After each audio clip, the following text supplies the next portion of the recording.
Luto na tayo ng daon ng asawa ko, tsaka ulam namin maghapon. Ito yung mga gagamitin natin. Bilisan natin magluto. Tanghali na.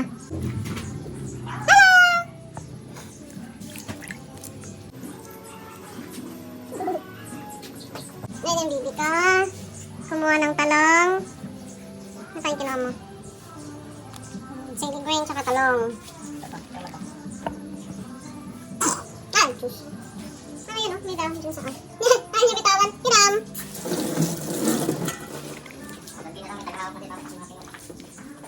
Linisan na natin tong isda.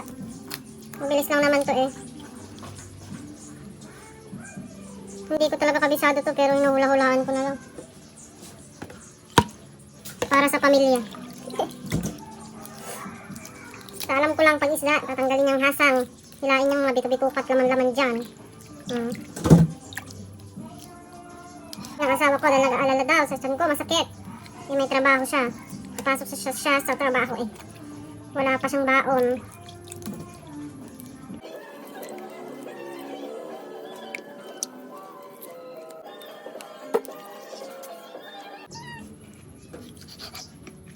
Bakit ganito na to?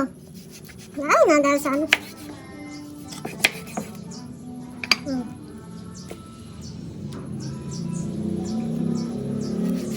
Itong isda na to, galing pa to ng Pangasinan. Bigay ng mama ng asawa ko.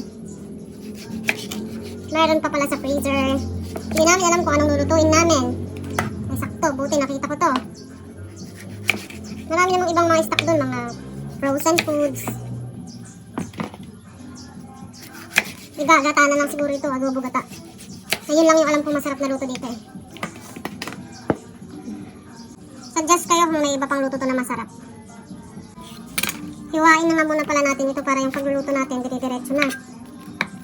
Hindi ko nga ni alam kung paano hiwa din ng talong. Bahala na. Hula-hula lang lahat ng mga bagay dito.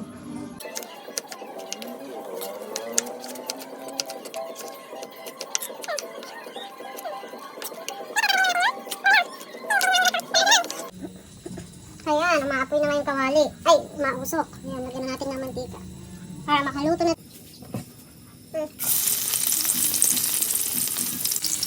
Bawang sibuyas luya po yan ha. Ganyan lang talaga yung hula ko dyan. Pag-iiwa niyan. Hindi naman talaga ako sigurado. Kung ano talaga miwa ng pang-adobo sa gata naman. Pero okay na siguro yun. Mahalaga maluto. Masarap. Lagyan mo na maraming man. Sarap. Hirap lang. Ayan, na-brown na agad. Ilagay na natin yung mga isda. Gusto nga rin ito ng anak ko. Si Amadea. Yung papakain mo lang siyempre yung isda. Sasahalin sa kanin. Yung gusto niya. Ay, dapat pala ito yung nauna. Bali, ganyan na lang. Patong mo na lang siya. Maluluto din yan. Lagyan na agad ng toyo kasi.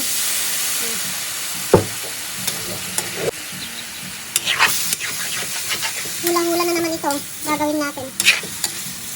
Hindi ko rin alam tawag sa isda na ito. Kami talaga natin. Sige, sabi nga kay JM mo. Lagyan na natin ng gata. Lagyan natin ng buong paminta baka sakaling sumarap. Takpan ko muna. Check natin. Ayan, malapit na matuyuan.